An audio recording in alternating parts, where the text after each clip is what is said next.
Marido puso veneno en el café de la esposa, pero lo que ella hizo después lo hizo temblar de miedo. La ciudad despertaba entre susurros de viento tibio y el perfume amargo de los primeros cafés recién servidos.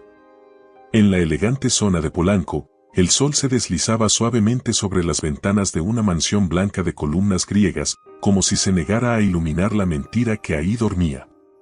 Dentro, el hogar de Isabella y Alejandro parecía salido de una revista de decoración, mármol reluciente, cortinas francesas, flores frescas y un matrimonio pudriéndose desde adentro. Isabella Beltrán de Aranda era la imagen viva de la elegancia, 34 años, piel de porcelana, mirada soñadora y voz serena. Nadie en su entorno dudaba de su perfección. Era una esposa devota, una hija agradecida, una dama de sociedad respetada. Y, sin embargo, detrás de cada sonrisa había un eco de vacío, una tristeza callada que ni ella misma comprendía del todo. Alejandro Aranda, su esposo, era el sueño de cualquier madre, exitoso empresario, educado, generoso en público. Alto, de barba perfectamente delineada y ojos tan fríos como el mármol del piso que pisaba. Su encanto escondía una oscuridad que ni el mismísimo diablo hubiese sospechado. Nadie imaginaba que, cada noche, tras besar la frente de su esposa, se sumía en un mundo de sombras donde ella no tenía lugar. Aquel día, Isabella se despertó con una sensación extraña. Era una punzada en el pecho, como si el alma intentara avisarle de algo. Caminó descalza hacia la cocina, como lo hacía todas las mañanas, envuelta en su bata blanca de seda. El silencio era espeso. Al llegar, encontró a Alejandro, ya vestido con su traje oscuro, preparando 2 tazas de café. «Buenos días, mi amor», dijo él con una sonrisa que no llegaba a los ojos. «Buenos días, Ale», respondió ella, intentando sonreír también. Él le acercó la taza. Isabella la sostuvo entre las manos, y de pronto, un escalofrío le recorrió la espalda. Un aroma distinto flotaba en el vapor. Algo en su intuición le gritó, «No bebas». Y no lo hizo. «¿No vas a tomar?», preguntó Alejandro, fingiendo interés. «Ahora no. Me duele un poco el estómago», mintió ella con la voz más dulce que pudo. Esa fue la primera grieta. La primera alarma. La semilla de la sospecha. Más tarde, en su habitación, Isabella se sentó frente al espejo. Se miró profundamente, como si intentara descifrar quién era aquella mujer que reflejaba el cristal. ¿Desde cuándo había dejado de ser feliz? ¿Desde cuándo los abrazos de Alejandro se sentían vacíos? ¿Por qué había perdido 3 embarazos sin explicación médica? Recordó aquel día, 2 años atrás, cuando despertó bañada en sangre y sin su bebé de apenas 2 meses de gestación. Alejandro la había llevado al hospital, pero su rostro mostraba más impaciencia que angustia. Y así sucedió una y otra vez. Los médicos no encontraban causa. La diagnosticaron con un útero frágil, pero Isabella sentía que había algo más. Ese mismo día, decidió hacer algo que nunca había hecho. Guardó la taza de café en una bolsa hermética y la llevó al laboratorio de confianza de su padre, el fallecido empresario Manuel Beltrán. El técnico, viejo amigo de la familia, accedió a analizarla sin preguntas. Isabella no le dijo nada. No quería parecer paranoica. Pero su intuición estaba despierta y no pensaba volver a dormir. Mientras tanto, Alejandro estaba en su oficina, acariciando el rostro de otra mujer. «Renata, no sabes cuánto te he extrañado», susurró él, besando su cuello. «¿Y ella? ¿Sigue viva?», preguntó Renata, con tono venenoso. «Por poco tiempo», respondió Alejandro, con una sonrisa cruel. «Pronto, todo será nuestro. Solo necesito que Isabella firme unos documentos y desaparezca. Para siempre». Renata, mujer de curvas peligrosas y mirada felina, era todo lo contrario a Isabella. Pasional, impredecible, adicta al poder.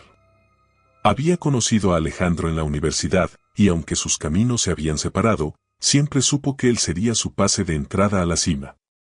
Lo que ninguno sabía, era que Isabella ya los había visto juntos.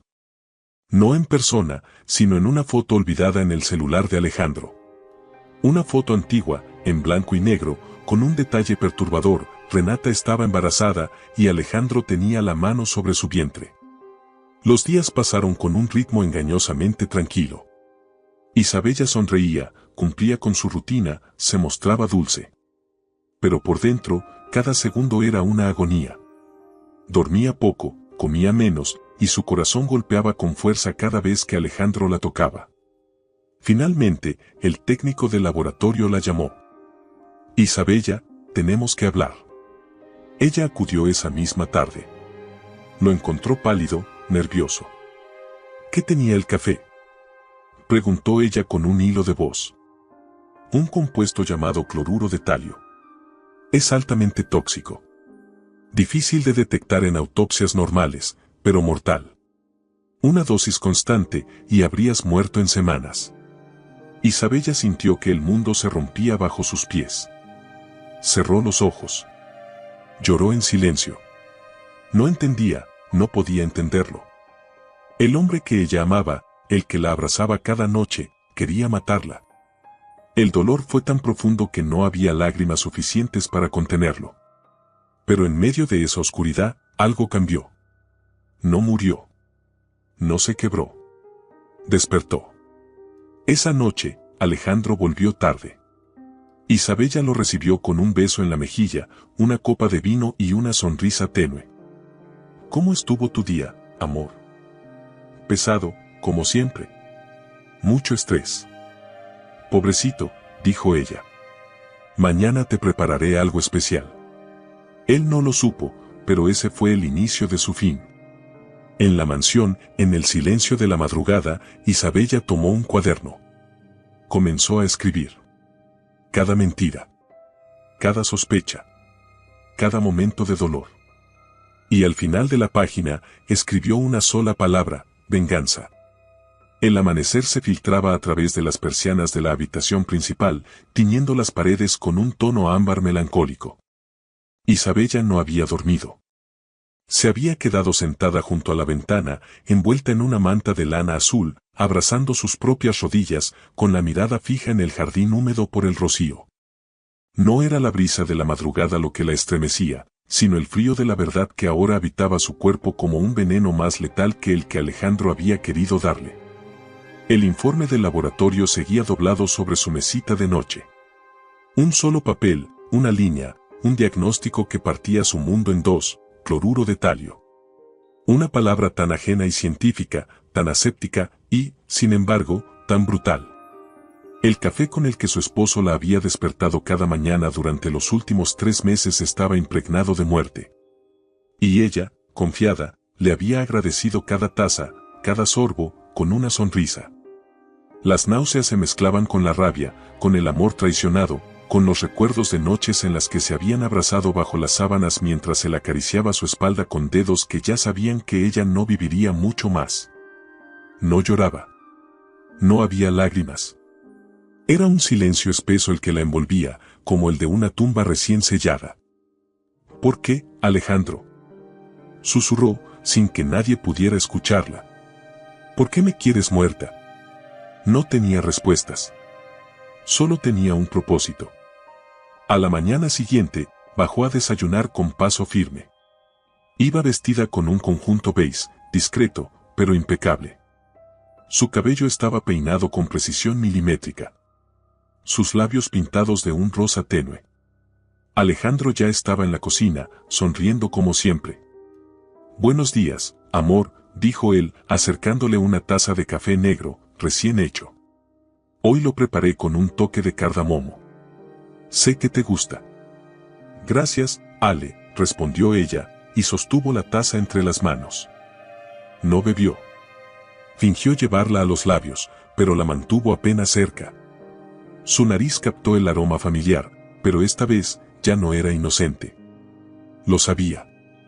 Lo sentía. Ese aroma ahora era su enemigo. Alejandro la observó con atención. Su mirada era penetrante, como si esperara algo. ¿Un mareo? ¿Una tos?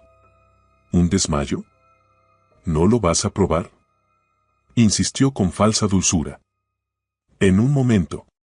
Quiero que se enfríe un poco, respondió ella, mirándolo directamente a los ojos por primera vez en semanas. Alejandro desvió la mirada. Algo en ella había cambiado, pero no supo identificar qué. Isabella llevó la taza a su estudio. Cuando estuvo sola, vació el contenido en una bolsa sellada y la escondió en un compartimento secreto del armario que solía usar su padre. Después, respiró hondo.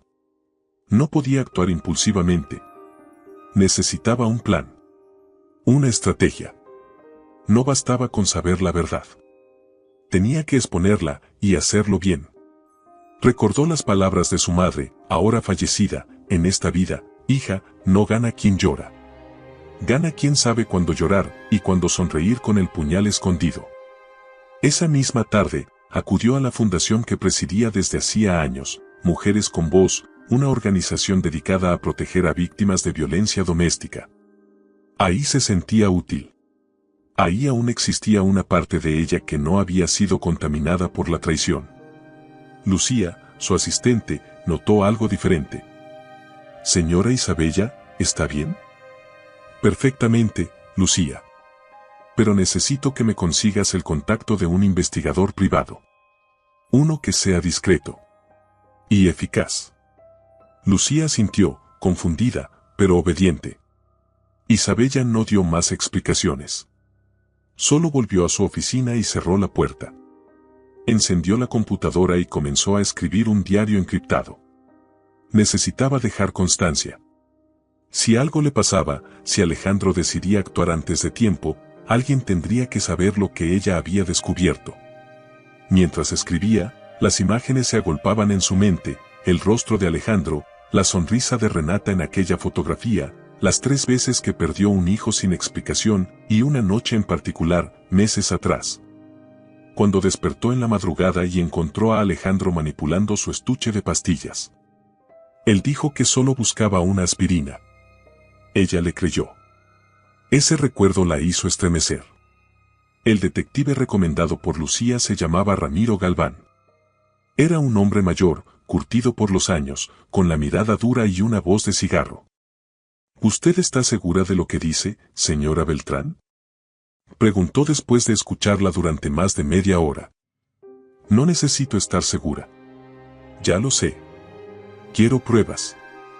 Quiero saber con quién se acuesta, con quién conspira, qué oculta. Va a doler. Ya duele. Ramiro aceptó el caso. Colocaría micrófonos en la casa, seguiría a Alejandro, vigilaría sus movimientos. Isabella no quería precipitarse. Quería ver su infidelidad con sus propios ojos, escuchar sus palabras. No solo el veneno, también la mentira, la doble vida, la traición. Esa noche, al llegar a casa, encontró a Alejandro en el estudio, bebiendo whisky. Tenía la mirada perdida en el fuego de la chimenea. ¿Te pasa algo, Ale? Solo el estrés del trabajo, respondió, sin levantar la vista. ¿Quieres que te prepare algo para cenar? No, gracias. No tengo hambre. Yo sí, dijo ella, con una sonrisa que lo desconcertó. Subió a la habitación, se cambió, encendió música suave, se sirvió una copa de vino y, por primera vez en semanas, se permitió bailar. Lentamente. Sola. Como una mujer que empieza a recordar quién era antes de ser traicionada. Alejandro la observó desde la puerta sin que ella lo notara. Y por primera vez, sintió miedo. Una semana después, Ramiro le entregó el primer informe. Fotografías. Audios. Videos. Su esposo se encuentra con una mujer cada martes y cada jueves. En un hotel del centro. Habitualmente paga en efectivo. Llegan separados. Se van por diferentes salidas. Pero no hay duda, es ella. ¿Ella? Renata Muñoz. Trabaja como directora de relaciones públicas en su empresa. Según los registros, se conocen desde la universidad. Isabella no dijo nada. Tomó las fotos con manos temblorosas. Ahí estaban, riendo, abrazados, besándose. Había amor, o al menos, pasión. Y eso dolía más que el veneno. Esa noche, Isabella cocinó su platillo favorito, la sagna de espinacas. Puso la mesa con velas. Usó un vestido rojo con escote, maquillaje discreto, perfume dulce. Alejandro llegó como siempre, con su sonrisa de vendedor de mentiras. ¿Qué celebramos?, preguntó. La vida, respondió ella. Nuestra vida. Durante la cena, hablaron del pasado, de viajes, de sueños. Ella rió como hacía tiempo no lo hacía. Él, desconcertado, la miraba como si no la reconociera. ¿Sabes, Ale? A veces pienso que no nos conocemos del todo. Después de tantos años, creo que sí. Quizá. Pero la vida es extraña. A veces creemos que amamos a alguien, y no sabemos ni con quién dormimos. Alejandro parpadeó, pero no dijo nada. Ella le sirvió vino. Lo miró a los ojos. Y por dentro, gritaba. Sé lo que hiciste. Sé con quién te acuestas. Sé que me quieres muerta. Pero no lo dijo. Todavía no. La guerra apenas comenzaba. La casa, antes un templo de silencio y obediencia, ahora se sentía como una trinchera. Cada rincón estaba lleno de ecos, de memorias contaminadas, de promesas vacías. Isabella caminaba por sus pasillos con la cabeza en alto, pero el corazón arrastrando cadenas invisibles. Su transformación no sería rápida, ni fácil. Porque no se trataba solo de cambiar la ropa o endurecer el rostro. Era algo más profundo, desenterrar a la mujer que había enterrado bajo años de sumisión, amor ciego y miedo. Una noche, de esas en que el insomnio no la dejaba respirar, Isabella bajó al sótano. Abrió un viejo baúl que pertenecía a su padre. Ahí encontró un retrato de ella a los 17 años, cabello desordenado, guitarra al hombro, mirada libre. Aquella Isabella ya no existía. Pero tal vez, solo tal vez, podían hacer una nueva. La mañana siguiente fue distinta. Isabella se levantó temprano, se bañó con agua helada, y al mirarse en el espejo, no buscó belleza. Buscó fortaleza. Vestida de negro, con el cabello recogido, se dirigió a la Fundación Mujeres con Voz, decidida a recuperar el control de su vida desde el lugar donde otras también buscaban su voz perdida. En una de las salas comunes, una joven de apenas 20 años lloraba desconsolada. Su nombre era Laura, y su pareja la había golpeado hasta dejarla al borde de la muerte. ¿Por qué no me mata de una vez?, decía, entre sollozos.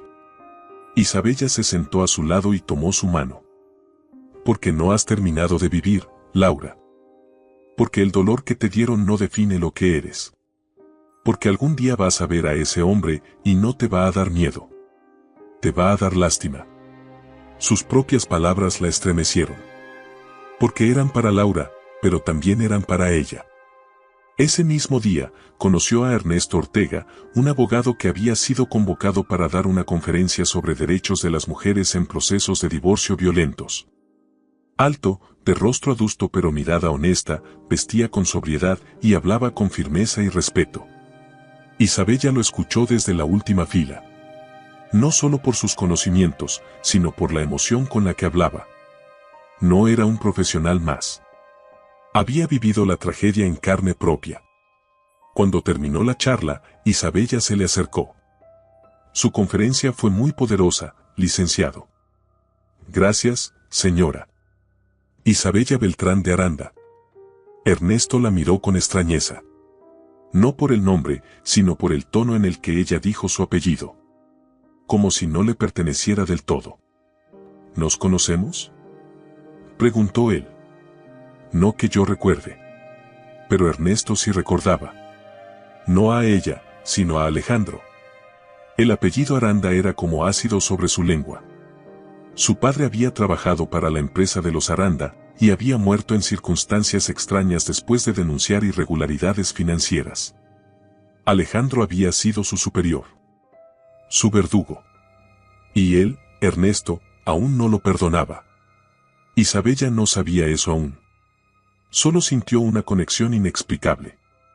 Como si él pudiera ver algo en ella que ni siquiera ella veía todavía. Días después, se volvieron a encontrar. Esta vez, en una cafetería discreta, lejos de los ojos del mundo. Quiero divorciarme, dijo ella sin rodeos. Ernesto la miró con cautela. ¿Por qué no lo ha hecho ya? Porque no quiero solo divorciarme. Quiero que él pague. Que el mundo vea quién es realmente. Y para eso, necesito ayuda legal. Y discreción. ¿Su esposo es Alejandro Aranda? Sí. Un silencio pesado se instaló entre los dos. Ernesto bajó la mirada. Lo pensó. Luchó consigo mismo. Ayudarla implicaba revivir un pasado que había intentado enterrar. Pero también era una oportunidad de justicia. Acepto. Pero antes de comenzar, necesito saber toda la verdad. Isabella lo miró a los ojos, y por primera vez en años, habló sin filtros. Le contó del veneno. De los abortos. De Renata. Del detective. De las noches en vela. Ernesto no la interrumpió. Solo escuchó, con los puños apretados bajo la mesa. Cuando terminó, él dijo, vamos a destruirlo. El primer paso fue estudiar cada una de las propiedades, cuentas bancarias, inversiones y vínculos legales de Alejandro. Ernesto se sumergió en documentos, contratos, correos, con una obsesión quirúrgica.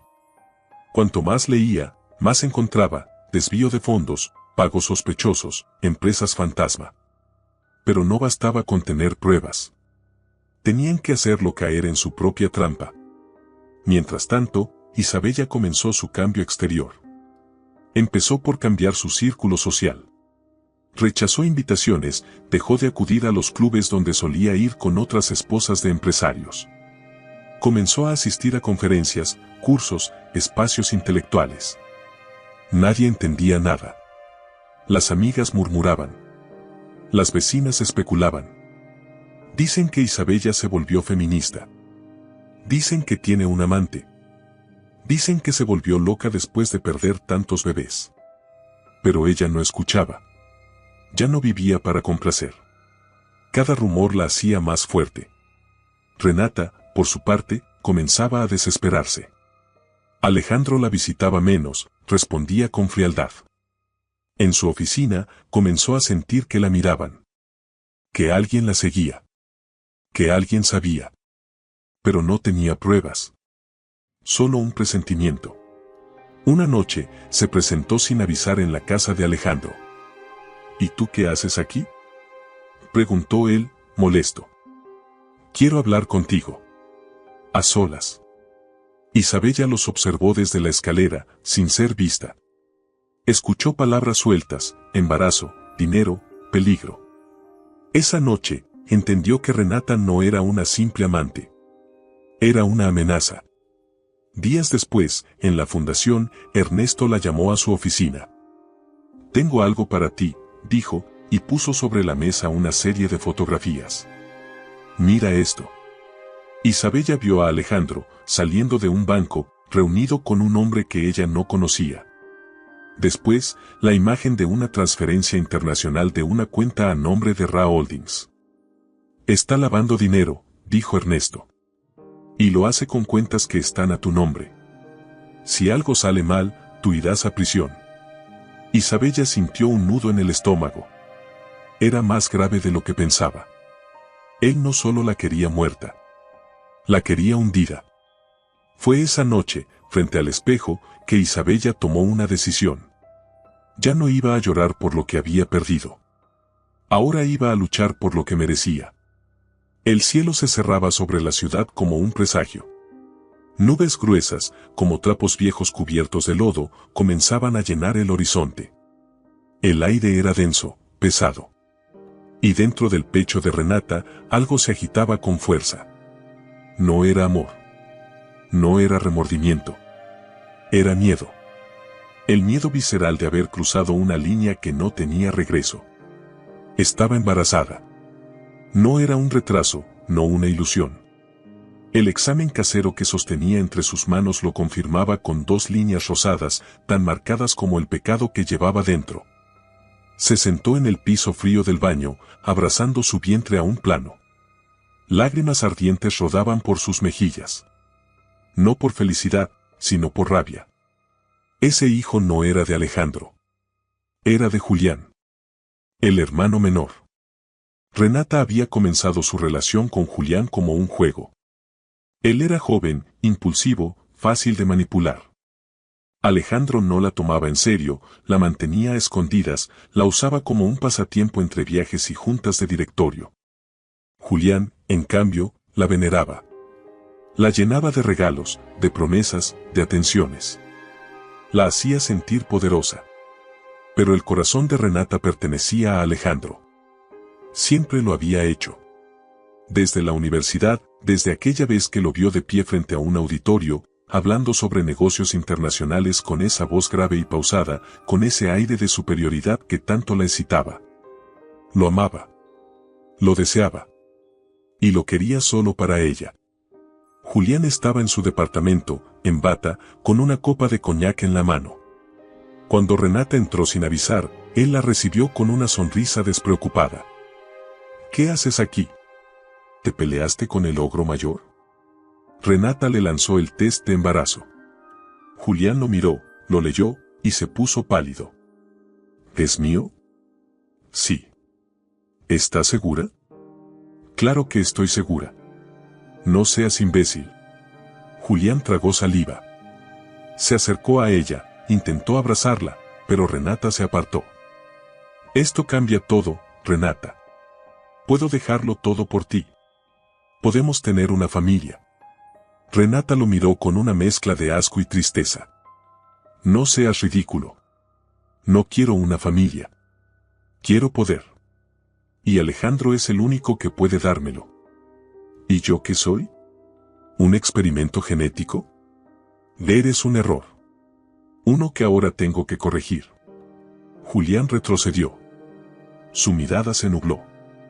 ¿Vas a deshacerte del bebé? No. Voy a decirle a Alejandro que es suyo. El mundo de Julián se rompió en ese instante. Sus sueños de redención, de ser el Aranda que sí tiene corazón, se desmoronaron. Y algo oscuro comenzó a crecer dentro de él. Mientras tanto, en la mansión, Isabella terminaba de preparar una serie de documentos falsos con la ayuda de Ernesto.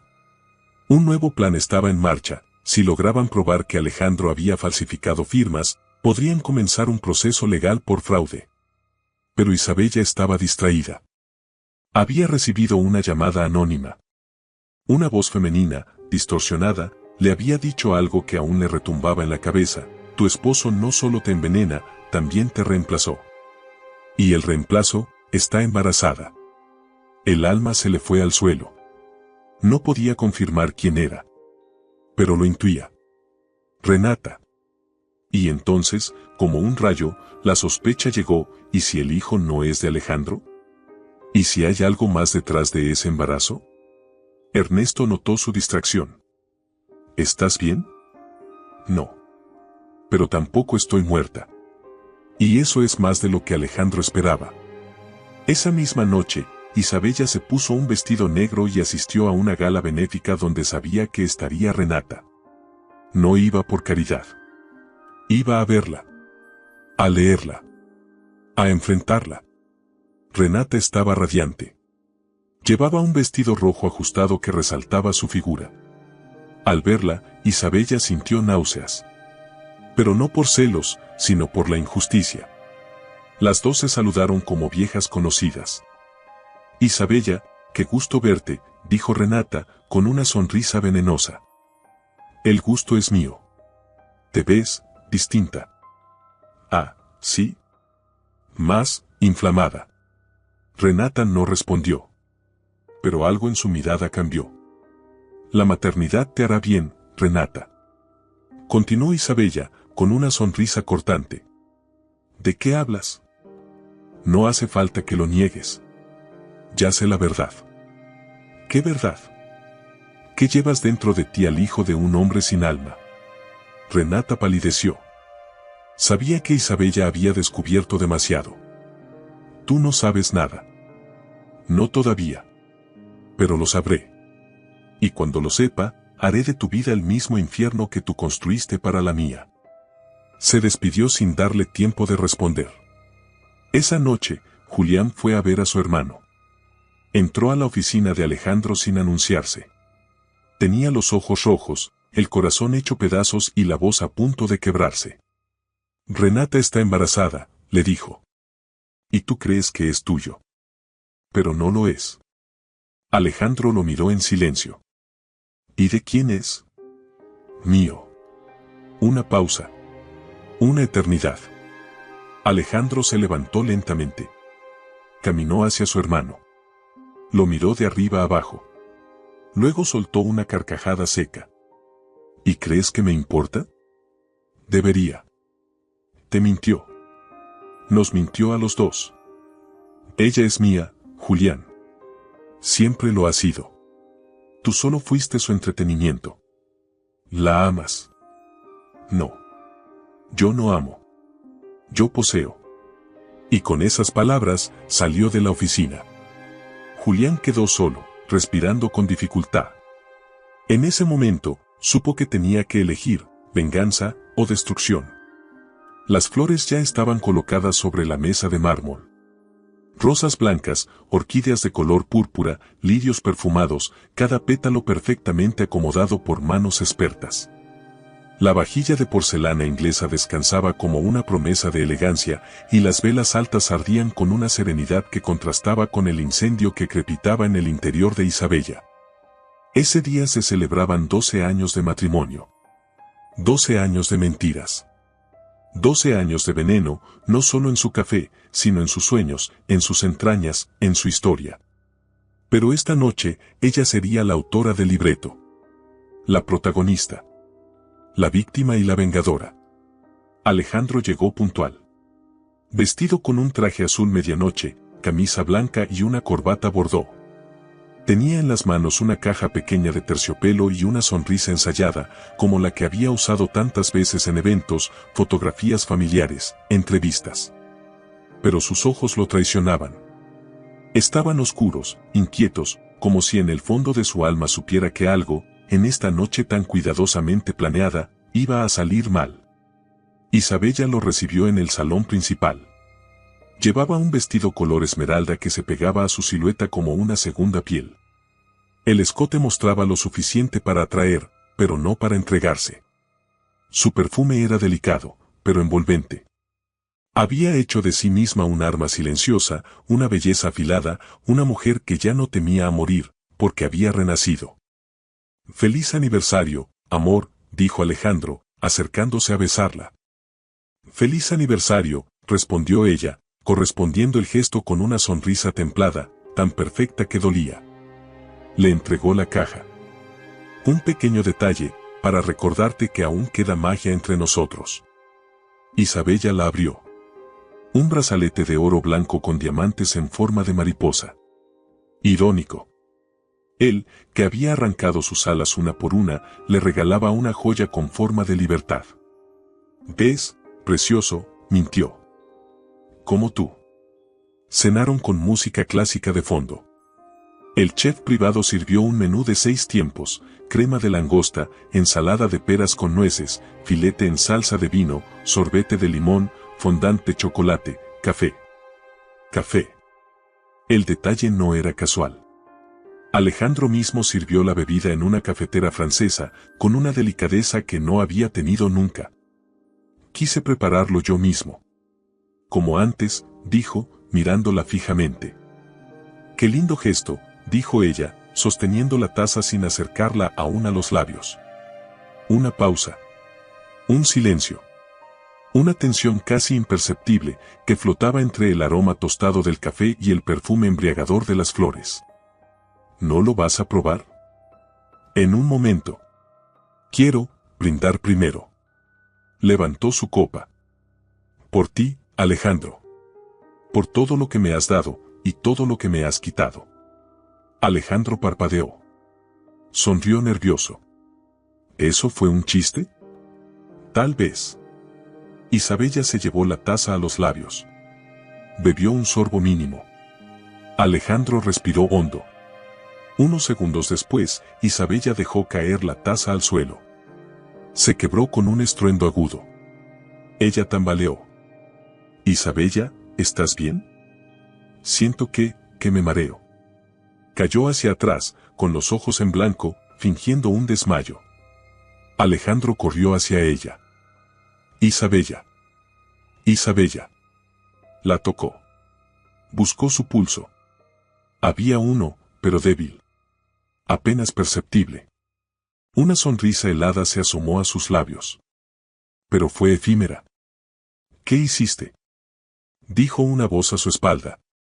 Era Matilde, la nueva empleada doméstica que Ernesto había infiltrado en la casa hacía 2 semanas. No fue nada. Se desmayó. Llama a una ambulancia, gritó Alejandro, nervioso. Pero Matilde ya tenía su celular en la mano. Grababa cada palabra, cada expresión. Alejandro se levantó de golpe, quitándole el teléfono. Lo arrojó contra la pared, destrozándolo. ¿Quién eres tú?, rugió. Alguien que pronto va a verte detrás de las rejas. Isabella abrió los ojos minutos después. Alejandro no estaba. Matilde la ayudó a levantarse. ¿Funcionó? A la perfección. Lo grabamos todo. La cámara del salón estaba conectada. Ernesto tiene la copia. Perfecto. Pero su cuerpo temblaba. No por el café, que no había bebido en realidad, sino por la adrenalina. Por el miedo de que algo hubiera salido mal. Por el dolor de saber que había jugado con la vida, en su propia celebración de matrimonio. Esa noche, en su despacho, Alejandro arrojó un vaso contra la pared. El cristal se estrelló en 1000 pedazos. Me está jugando. Me está probando. Sacó una pequeña bolsa de plástico. Dentro, pastillas. Comenzó a triturarlas con un frasco. Estaba decidido, la próxima vez no habría dudas. La próxima vez. Isabella no se levantaría. Mientras tanto, en la oficina de Ernesto, él analizaba las grabaciones junto con Ramiro, el detective. Tiene miedo. Está perdiendo el control, dijo Ramiro. Y cuando los depredadores sienten miedo, son más peligrosos, dijo Ernesto, frunciendo el ceño. Pero algo más lo inquietaba. ¿Hay alguien más? Lo siento. Hay un tercer jugador que aún no hemos identificado. Y no se equivocaba. Porque esa noche, en un penthouse secreto, Renata abría una laptop y observaba todo desde una copia remota del sistema de cámaras que Alejandro no sabía que ella conocía. Así que mi princesita también sabe jugar, dijo, acariciándose el vientre. Esto se pondrá interesante. El clima había cambiado. Una brisa fría atravesaba los corredores de la mansión como si los susurros del pasado hubieran encontrado grietas por donde colarse. El aire olía a humedad antigua, a polvo guardado en los rincones, a silencio incómodo. Desde hacía días, Isabella notaba cosas fuera de lugar, un retrato torcido, una llave que no encajaba, un cajón que se abría solo. No era paranoia. Era el pasado llamando. Esa mañana, Matilde, la empleada infiltrada, estaba limpiando la biblioteca cuando notó que un libro sobresalía del estante. Al intentar empujarlo, escuchó un clic seco. Una parte de la pared se desplazó levemente, revelando un compartimento oculto. Dentro, una caja de madera labrada con una flor de lis. Asustada, Matilde corrió a buscar a Isabella. Cuando la vio, su rostro hablaba por ella. Lo encontré en la biblioteca, señora. No quise abrirlo sin usted. Isabella tomó la caja. Tenía cerradura, pero no necesitaba llave. Con manos temblorosas, forzó el broche oxidado. Dentro había una pila de cartas envueltas en una cinta morada. El papel estaba amarillento, pero las palabras seguían intactas. La primera carta estaba dirigida a mi hija, donde sea que estés. La firmaba Mercedes VDAD del Real. Isabella sintió que el mundo se inclinaba bajo sus pies. Se encerró en su habitación. Sentada sobre la cama, comenzó a leer, una por una, las cartas. Eran confesiones. Dolor. Promesas rotas. Lamentos. Secretos que nunca debieron salir de la tumba. Te buscaré hasta el fin de mis días. Te arrebataron de mis brazos cuando apenas eras un suspiro. Dijeron que estabas muerta, pero yo sentí que aún vivías. Mi niña. Mi sangre. Mi verdad. Me juraron que era mejor así. Que crecerías lejos de mis errores. Que una familia rica te daría lo que yo no pude. Pero yo daría toda mi riqueza por una sola mirada tuya. Isabella no podía respirar. Tu nombre era otro, pero yo te llamaba Sol. Porque naciste en la madrugada, iluminando mi desgracia. Si algún día lees esto, sabrás que fuiste robada. Vendida. Manipulada.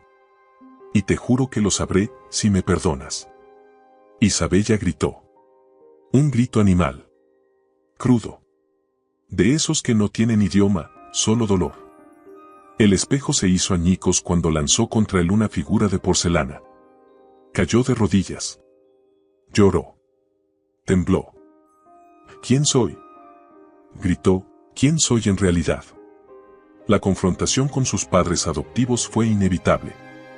Lo citó en la mansión, sin previo aviso. Cuando llegaron, la encontraron parada en la puerta, con las cartas en la mano. ¿Esto es cierto? ¿Me adoptaron en secreto? ¿Me robaron de otra mujer? Su madre bajó la cabeza. Su padre trató de justificarlo todo. Lo hicimos por amor, Isabella.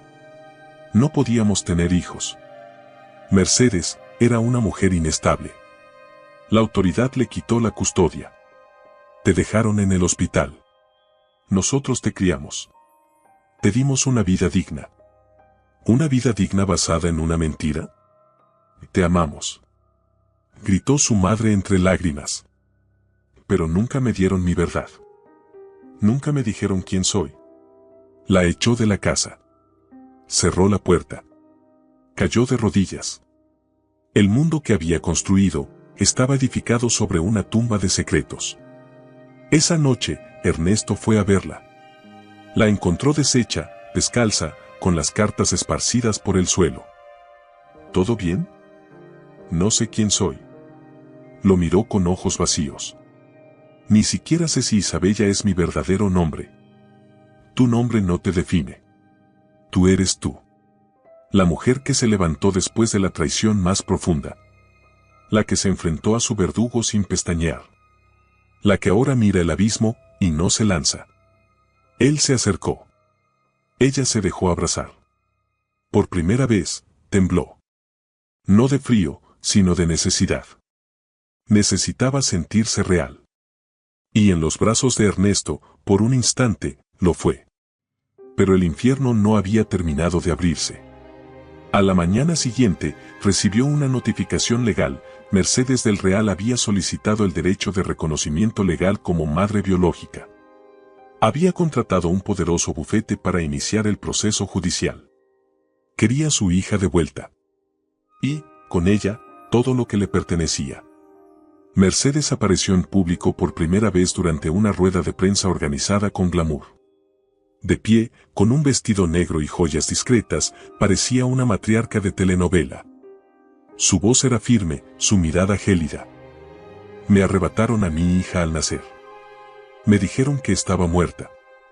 Y hoy, tras décadas de búsqueda, la encontré. Isabella Beltrán no es una Beltrán. Es Isabella del Real, y todo lo que tiene, me pertenece a mí también. Las cámaras estallaron. Las redes sociales se llenaron de especulaciones. La sociedad estaba dividida. ¿Era verdad? ¿Era oportunismo? ¿Era una madre o una oportunista sedienta de poder? Isabella no sabía qué creer. Ernesto intentó mantenerla a salvo, pero Mercedes quería verla. Había enviado una carta. No para disculparse, sino para encontrarse cara a cara. El día del encuentro, Isabella llegó a la antigua casona de los del Real. La recibió un mayordomo con cara de funeral. La condujo por pasillos cubiertos de retratos sombríos hasta una sala de espejos. Allí estaba Mercedes. Alta, elegante, de cabellera plateada, vestida de terciopelo oscuro. No se levantó. No sonrió. Así que tú eres, mi hija. Así parece, respondió Isabella, con voz cortante. Te pareces a mí cuando tenía tu edad. Eso no es un cumplido. Mercedes rió con amargura. Tienes fuego. Eso es bueno. Lo necesitarás para sobrevivir a lo que viene. ¿Qué quiere de mí? Lo que me fue arrebatado, el derecho a tu vida, y todo lo que construiste. Lo que tienes me pertenece. Aunque eso implique destruirme. No vine a destruirte, Isabella. Vine a reclamarte. La noche caía como una sábana húmeda sobre la ciudad. El cielo estaba cubierto, pero sin tormenta. Esa quietud, esa falta de relámpagos o viento, era más aterradora que cualquier tempestad. Ernesto no podía dormir. Las palabras de Mercedes resonaban en su mente: nada de lo que crees saber sobre Alejandro es cierto. Llevaba días investigando sus movimientos, revisando sus cuentas, sus conexiones, sus mentiras. Pero había un silencio más profundo, una página que nadie tocaba: la muerte de su primera esposa, Camila Mendoza de Aranda. Un accidente, dijeron. Una caída por las escaleras de la casa de campo en Valle de Bravo. No hubo autopsia formal. No hubo sospechas. Solo un acta de defunción fría y apresurada. Alejandro lloró en público. Entregó flores. Habló de amor eterno.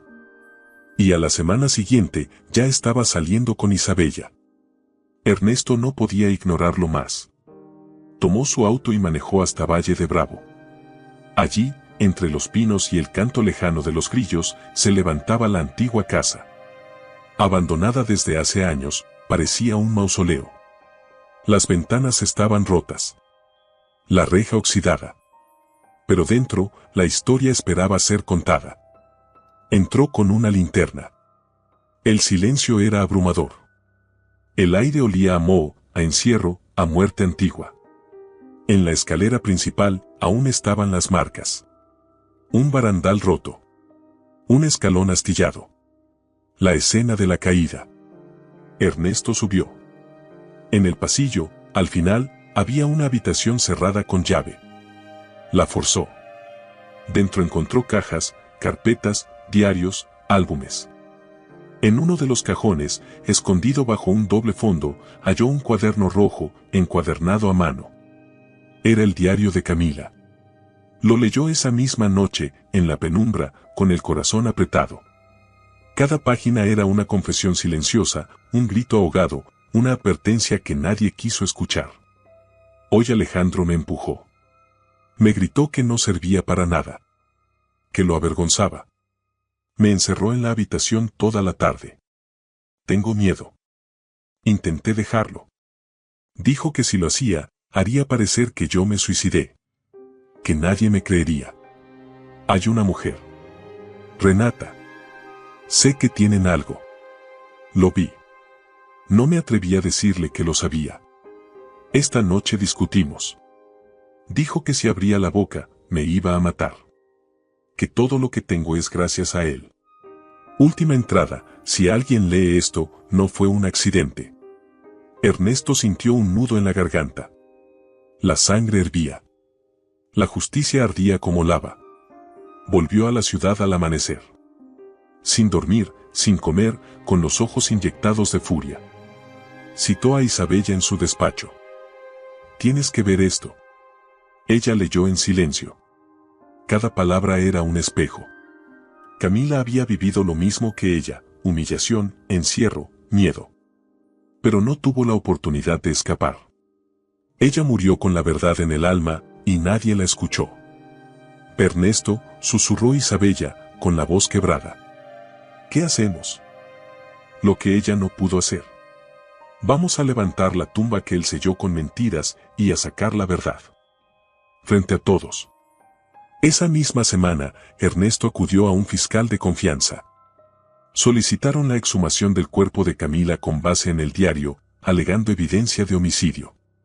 El proceso fue lento, lleno de trabas, amenazas anónimas, llamadas sin voz del otro lado de la línea. Pero lo lograron.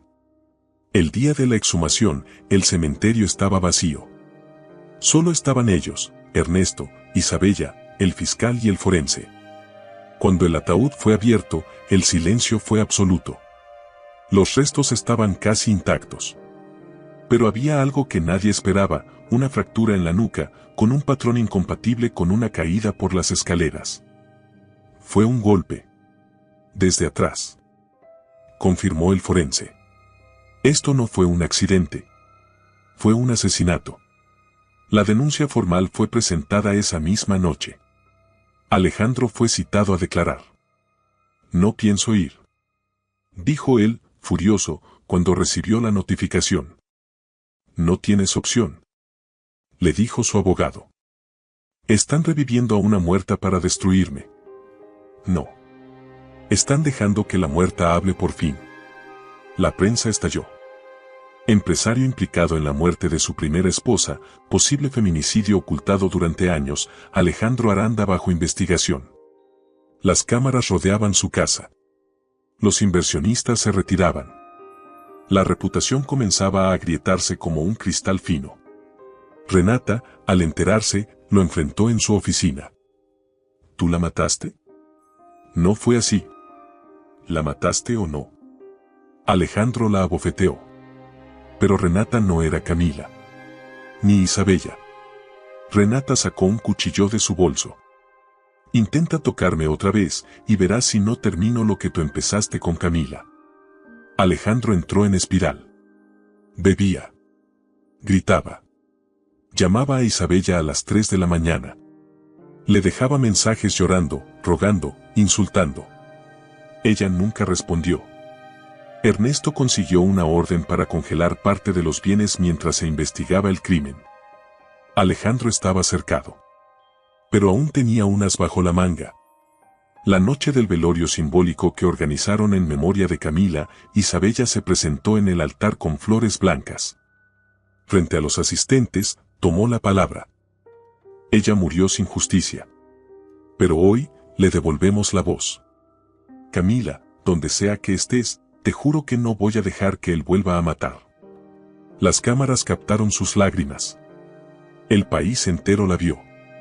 Y Alejandro también. Desde su oficina, con una copa en la mano y el rostro desencajado. Te juro que vas a pagar por esto, Isabella. Juro que te vas a arrepentir.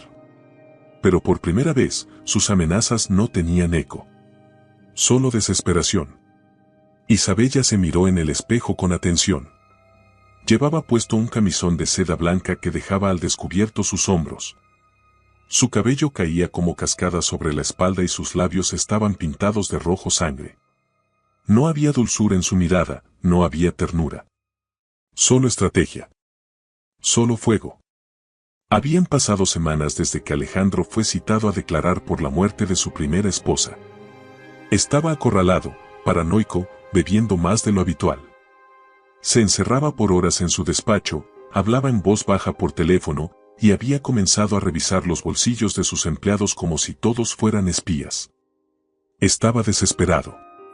Y en medio de ese caos, Isabella lanzó su jugada maestra. Alejandro, tenemos que hablar, dijo esa noche, apareciendo en el umbral de su oficina con voz serena. Él levantó la vista. Había botellas vacías en el escritorio, y sus ojos estaban hundidos, inyectados de sospecha. ¿Ahora qué, Isabella? Estoy embarazada. El silencio fue inmediato. Alejandro no reaccionó al principio. Solo la miró fijamente, como si no entendiera el idioma. ¿Qué dijiste? Que estoy esperando un hijo tuyo. Un vaso resbaló de sus manos y se estrelló contra el suelo. Eso es imposible. ¿Por qué imposible, Alejandro? ¿Acaso me estuviste drogando otra vez? Él retrocedió. La rabia comenzó a hervirle en las venas. Pero no podía gritar. No ahora. Estás mintiendo. ¿Seguro? Porque tengo una prueba. Isabella le mostró una ecografía falsificada que Ernesto había conseguido a través de una amiga médica. ¿Vas a negarlo? Alejandro la tomó entre sus manos. Su mandíbula se tensó. En su mente, todo su plan se desmoronaba. Si Isabella tenía un hijo suyo, heredaría todo.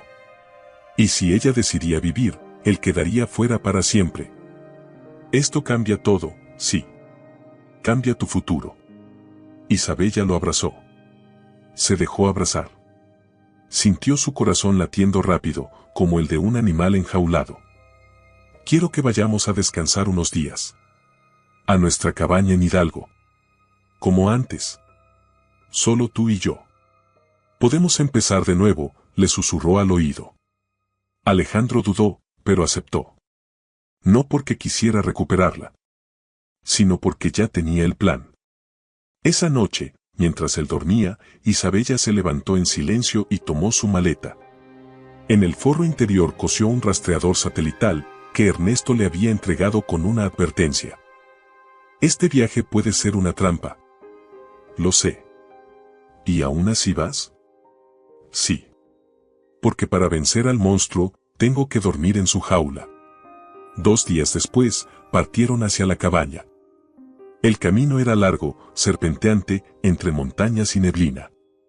Alejandro iba callado, con una mano en el volante y otra en su bolsillo, donde guardaba un frasco con gotas incoloras. Un sedante de alta dosis. Letal en la mezcla correcta. Te ves tenso, dijo Isabella. Solo estoy cansado. Será el peso de la conciencia. ¿Qué conciencia? La que no tienes. Alejandro la miró de reojo. Sospechaba que ella sabía más de lo que decía. Pero no podía detenerse ahora. La cabaña estaba intacta. Muebles de madera, chimenea apagada y un ambiente cargado de memorias. Allí, Isabella pasó los primeros años de su matrimonio. Allí creyó ser feliz. Allí, Alejandro la engañaba mientras ella tejía nombres para hijos que nunca llegaron. Esa noche, cenaron frente al fuego. Él sirvió vino. Ella fingió beber. Luego, sacó su celular, con disimulo, y envió una sola palabra a Ernesto: empieza. En la ciudad, Ernesto activó el rastreador y compartió la ubicación con el comandante Ramírez, su contacto en la fiscalía. Sabía que necesitaban pruebas. Esta era su oportunidad. Mientras tanto, Alejandro se puso de pie y le ofreció a Isabella una copa diferente. Para brindar por nuestro nuevo comienzo. ¿Seguro que es un comienzo, y no un final? ¿Qué insinúas? Que ya no te tengo miedo, Alejandro. El hombre la miró fijamente. Luego, su rostro cambió. La máscara se cayó. ¿Sabes qué es lo peor de ti, Isabella?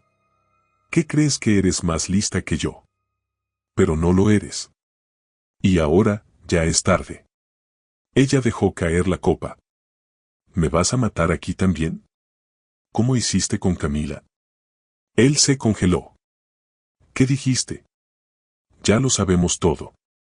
Alejandro se lanzó sobre ella. Eres una maldita. Isabella corrió hacia la puerta. Él la tomó del brazo y la empujó al suelo.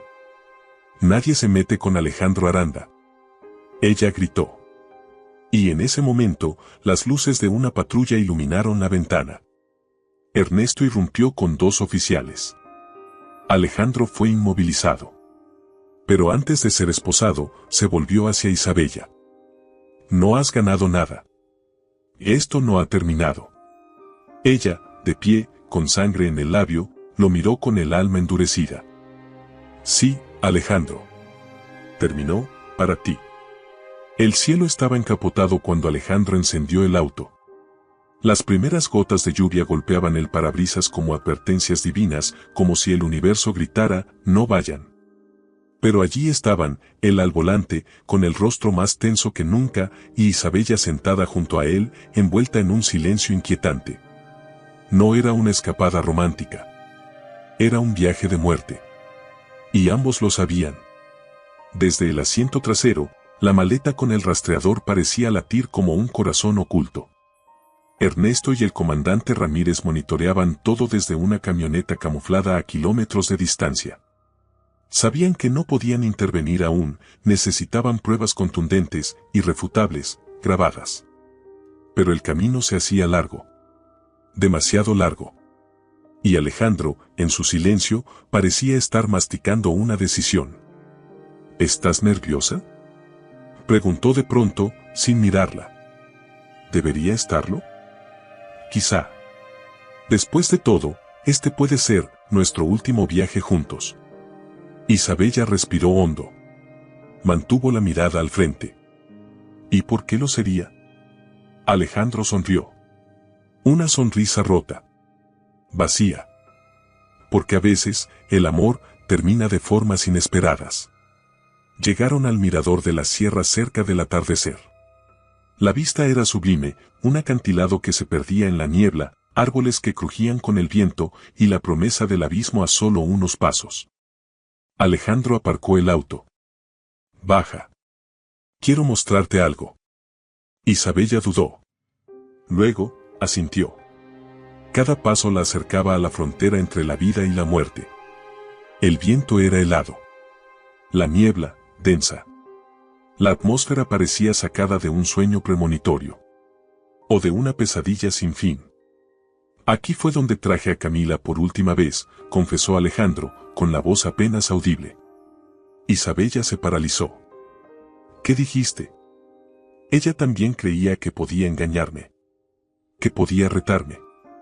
Que podía dejarme. ¿La mataste aquí? No fue tan dramático. Solo tropezó. Yo la ayudé a caer. Una carcajada hueca brotó de su garganta. Y ahora, tú también vas a tropezar, Isabella. Alejandro la empujó. Pero ella ya estaba preparada. Se giró, lo enfrentó y lo golpeó en el rostro con todas sus fuerzas. No soy Camila. Alejandro trastabilló, pero se recompuso. Sacó una navaja de su chaqueta. Tú no vas a arruinarme. Y ya estás arruinado, Alejandro. Solo que aún no lo sabes. En ese momento, de entre los árboles, apareció Ernesto, seguido por los oficiales. Baja el arma, Alejandro. Gritó Ramírez.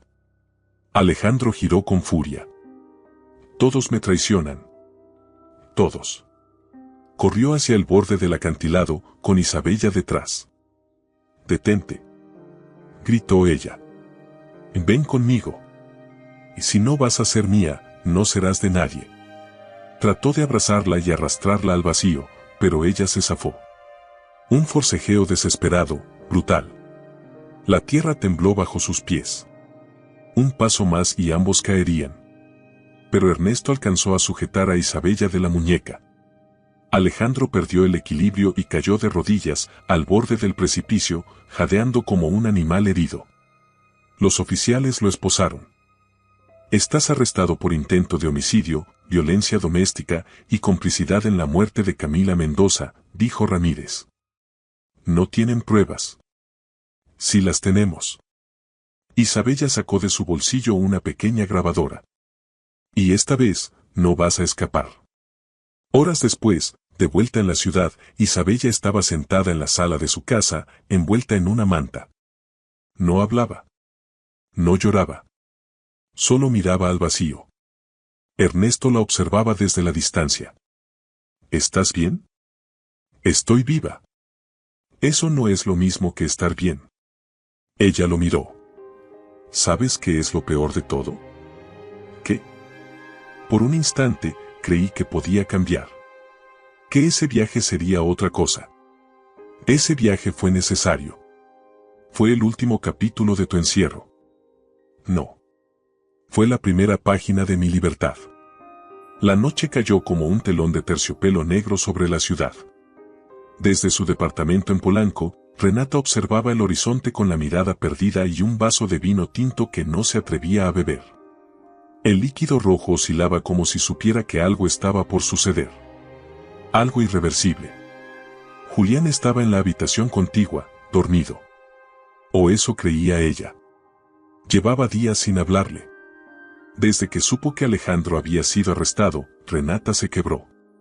No por amor, sino por orgullo. Por el plan que había alimentado durante años y que ahora se deshacía entre sus dedos como polvo.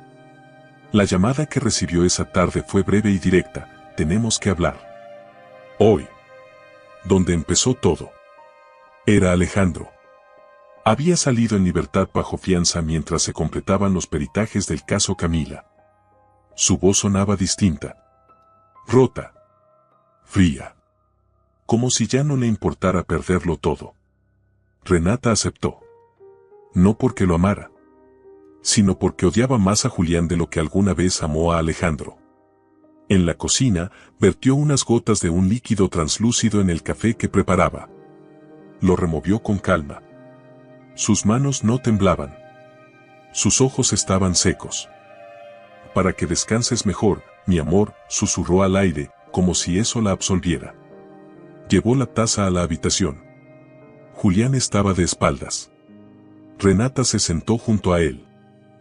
Te quise, aunque no lo merecías, le dijo con voz quebrada. Pero te metiste donde no debías. Y ahora vas a pagar por los dos.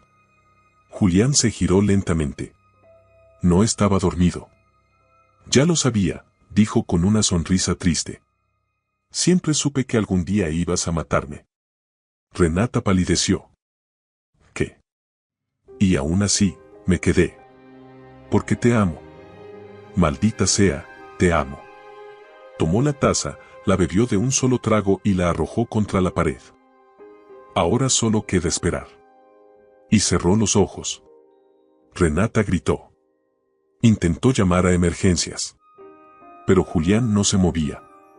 Cayó de rodillas, llorando, gritando, golpeando el suelo. Su celular cayó de sus manos. El veneno era lento, pero efectivo. Él jadeaba. Luchaba. ¿Por qué lo hiciste? Gritó ella, en un ataque de histeria. Porque prefería morir, que seguir siendo tu sombra. Y perdió el conocimiento. Horas después, en el hospital, Renata fue interrogada. Mintió. Lloró. Suplicó. Pero la policía ya tenía sospechas. Las cámaras del edificio. La huella en la taza. La llamada anónima que alguien hizo, describiendo todo. Esa llamada había sido de Isabella. Ella lo sabía todo. Desde hacía semanas, había infiltrado a Matilde, la misma sirvienta que espió a Alejandro, en el departamento de Renata. Cada palabra fue grabada. Cada plan, registrado. Y ahora, ella miraba desde su oficina en la fundación los noticieros mientras tomaba una taza de té. No hay crimen sin castigo, dijo con una sonrisa gélida. Alejandro fue llamado de nuevo a declarar. Al enterarse del envenenamiento de su hermano, supo que su imperio se desmoronaba. ¿Fue ella? Preguntó al oficial. ¿Quién? Renata. Está siendo investigada. Pero usted también. Alejandro se levantó. No saben con quién se están metiendo. Sí, señor Aranda. Por fin lo sabemos. Renata fue detenida días después. Durante la audiencia, trató de culpar a Alejandro. Él me manipuló. Me hizo perderlo todo. Yo lo amaba. ¿Y por eso intentó matar al padre de su hijo? Preguntó el fiscal. Ese hijo no es suyo. Gritó ella. Un silencio brutal llenó la sala. Julián no había muerto. Estaba en coma. Pero antes de caer inconsciente, escribió una nota que fue hallada por la enfermera en su puño cerrado. Si muero, fue Renata. Y ese hijo, es mío. Alejandro, al leer la noticia en prisión preventiva, destrozó su celda. Todo se desmoronaba. Julián traicionó su sangre. Renata lo hundió con su locura. Isabella, lo había vencido. Esa noche, desde su celda, escribió una carta. Isabella, me quitaste todo. Me hiciste arrodillarme. Pero aún no has ganado. Porque yo, siempre dejo algo atrás. Siempre. Nos volveremos a ver. A la carta nunca fue enviada. Pero alguien la leyó. Mercedes. Y ella sonrió. El sonido del martillo del notario golpeando la mesa rompió el silencio de la sala como un trueno. Declaro oficialmente que el Nuevo Testamento de la señora Isabella Beltrán de Aranda ha sido firmado y sellado ante testigos. A partir de este momento, todo su patrimonio será destinado a la Fundación Voz de Mujer. Los asistentes, empresarios, familiares, prensa, amigos y enemigos disfrazados de aliados, comenzaron a murmurar con incredulidad. Mercedes del Real no se inmutó. Sentada en primera fila, con un traje blanco impecable y perlas en el cuello, solo alzó una ceja. Luego aplaudió lentamente. «Bravo, hija. Una jugada audaz. ¿Te pareces tanto a mí?» Isabella se giró para mirarla. «No soy como tú». Mercedes sonrió. «No, aún no». Días antes, Isabella había tomado una decisión irreversible. Había despertado una mañana sintiéndose libre por primera vez. Alejandro estaba tras las rejas, Renata bajo custodia, Julián en coma. El silencio de la mansión ya no la oprimía, la abrazaba. Por eso, al caminar por los pasillos, sintió una certeza en el pecho. Ya no quería que esa casa fuera símbolo de traición, muerte y manipulación. «Esta casa tiene que tener otro propósito», le dijo a Ernesto. «¿Estás segura?» «Más que nunca». Isabella redactó un nuevo testamento. Todo, desde las propiedades hasta las acciones en la empresa, sería transferido a su fundación. Ningún familiar, ningún socio, ningún heredero de sangre. Solo víctimas. Mujeres como ella, como Camila, como tantas que no sobrevivieron. Pero Mercedes tenía otros planes. El día siguiente al anuncio, Isabella recibió una notificación judicial. Doña Mercedes del Real demandaba la nulidad del testamento por incapacidad emocional de la firmante y desviación de intereses patrimoniales. En otras palabras, la acusaba de no estar en sus cabales. Ernesto arrojó los papeles sobre la mesa con furia. «Esto es un insulto. Una farsa legal. Ella quiere incapacitarte para tomar el control de todo. Y lo va a intentar, hasta las últimas consecuencias». Isabella se acercó a la ventana. Afuera llovía. Cada gota parecía latir como un recuerdo en su pecho. «Ella no quiere ser mi madre. Quiere ser mi heredera». Mercedes citó a la prensa en su mansión de las Lomas. Se presentó como una madre angustiada, víctima del rechazo de una hija manipulada por intereses externos. «Solo quiero lo mejor para Isabella. Pero ha sido rodeada por personas que buscan aprovecharse de su dolor, de su nombre, de su fortuna». «¿Está insinuando que fue forzada a firmar el testamento?», preguntó un reportero. «Estoy diciendo que alguien con su historial emocional no debería estar tomando decisiones tan importantes». Las palabras eran suaves. El veneno, letal. Isabella no respondió a la prensa. Pero esa noche, en la intimidad de su despacho, escribió una carta abierta que fue publicada al día siguiente en la portada del periódico de mayor circulación del país. «Mi nombre es Isabella. Fui envenenada por mi esposo. Traicionada por quienes me rodeaban. Vendida al nacer. Criada en una mentira. Pero sigo en pie. No estoy loca. Estoy despierta. Y ya no temo a nadie. Ni siquiera a la mujer que me dio la vida. Isabella Beltrán, o del Real, si así lo prefiere el apellido que me niega, punto». La sociedad estalló. La gente la aplaudía en la calle. Mujeres le escribían cartas. Algunas incluso viajaron desde otros estados solo para abrazarla. La fundación recibió donaciones récord. Mercedes, en cambio, se convirtió en objeto de críticas. Las redes no la perdonaron. La llamaron madre vampira, la abuela del infierno, la nueva Lilith de la alta sociedad. Pero la guerra aún no terminaba. Una noche, Isabella regresó a casa y encontró a Mercedes sentada en el salón, tomándote como si fuera su dueña. ¿Quién la dejó entrar? «A veces, hija, la sangre no necesita permiso. Tú no eres mi madre. Solo eres la mujer que me parió». Mercedes no reaccionó. «¿Crees que esto es por dinero? Esto es por justicia. Lo que me quitaron cuando eras una niña, me lo deben. Me lo debes tú. Yo no te debo nada». «Claro que sí. Te debo mi vejez, mis días de soledad, mi nombre manchado mientras tú vivías en seda. Tú te convertiste en lo que yo debí ser». Isabella se acercó, sin miedo. «Tú no perdiste una hija. Tú perdiste tu alma hace años. Yo soy libre. Pero tú, eres solo una mujer vacía con hambre de control. Mercedes se levantó. Por un instante, pareció a punto de golpearla. Te destruiré, Isabella.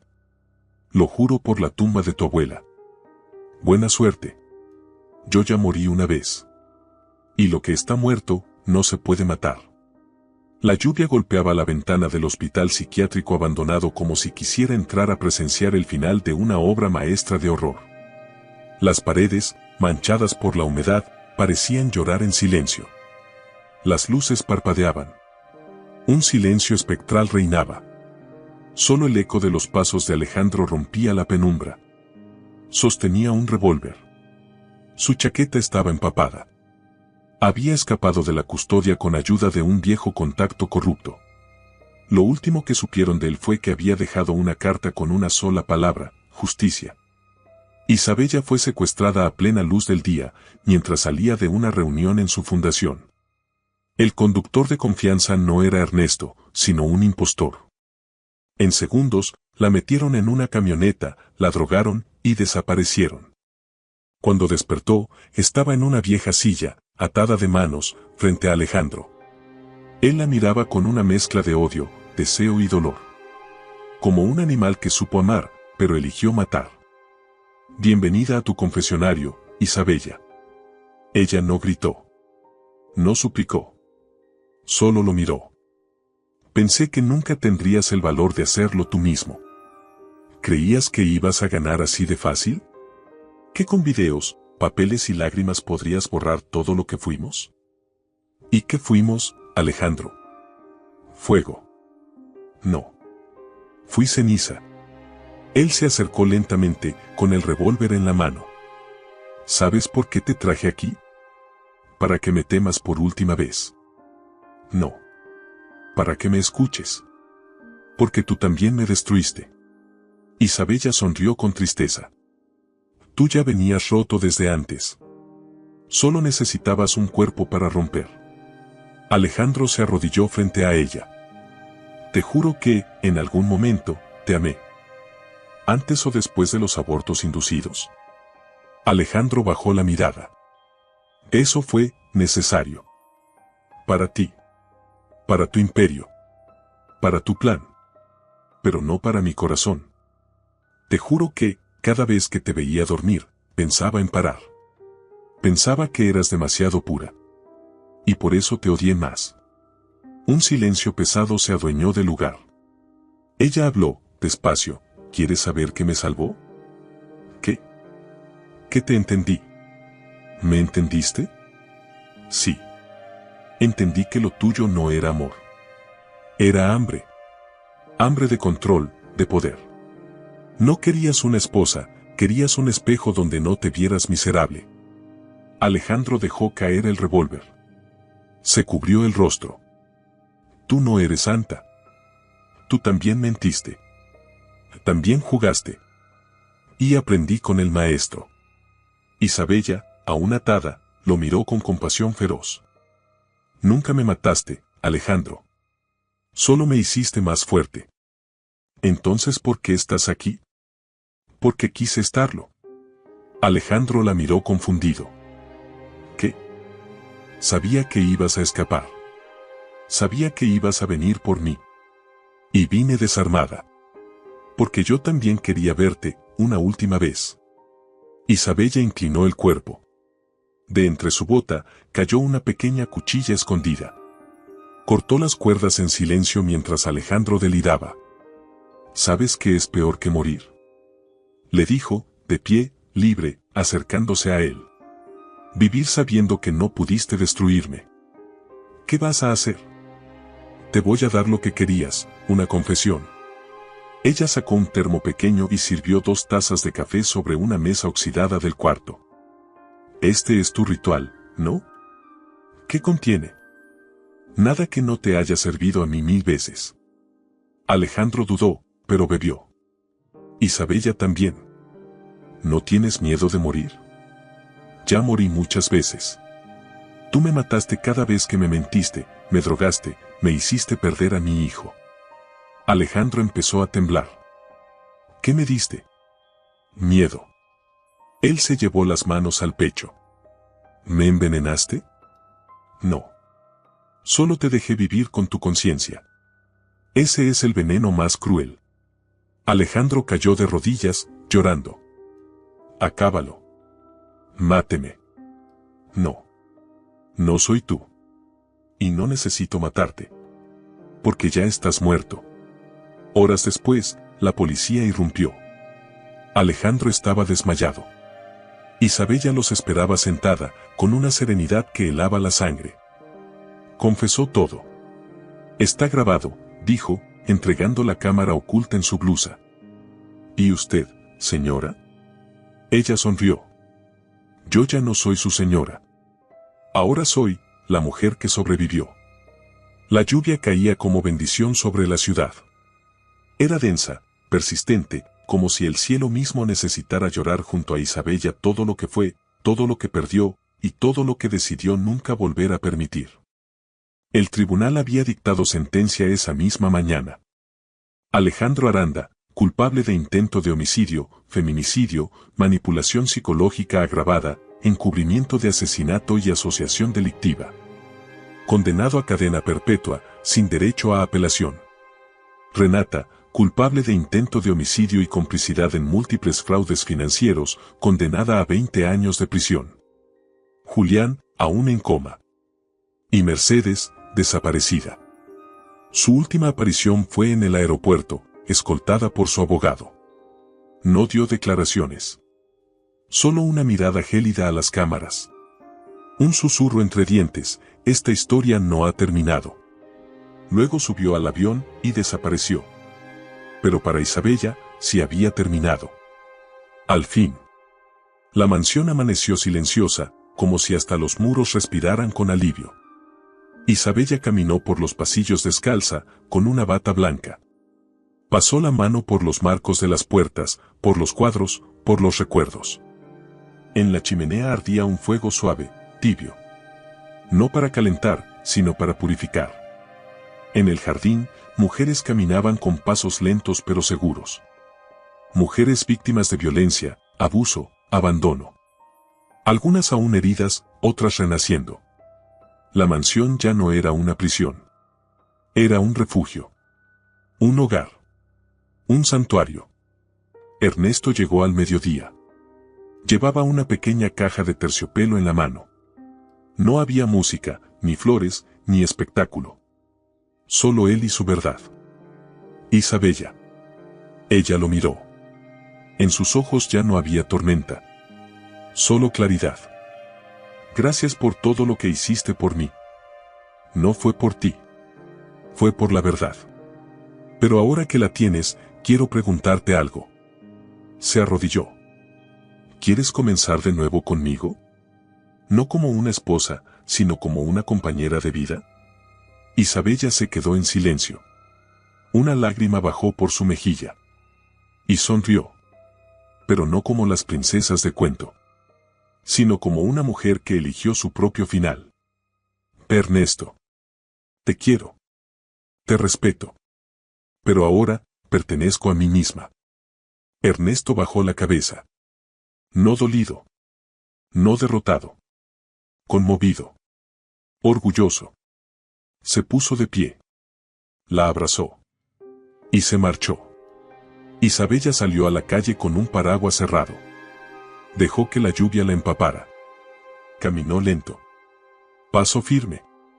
La cámara la seguía como si el mundo respirara con ella. Voz en off, me llamo Isabella. Me envenenaron. Me traicionaron. Me robaron. Me quebraron. Pero no me mataron. Me despertaron. Corte a negro. Música instrumental. Violines. Lluvia. Gracias por acompañarnos hasta el final de esta intensa y apasionante historia. Si esta novela te hizo llorar, gritar o aplaudir frente a la pantalla, no olvides dejar tu comentario contándonos qué fue lo que más te impactó. ¿Qué opinas del final de Isabella? Suscríbete al canal para no perder ninguna de nuestras próximas historias llenas de drama, traición y redención, y claro, regálanos un me gusta si disfrutaste cada momento de esta travesía. Tu apoyo mantiene viva la pasión por las grandes novelas.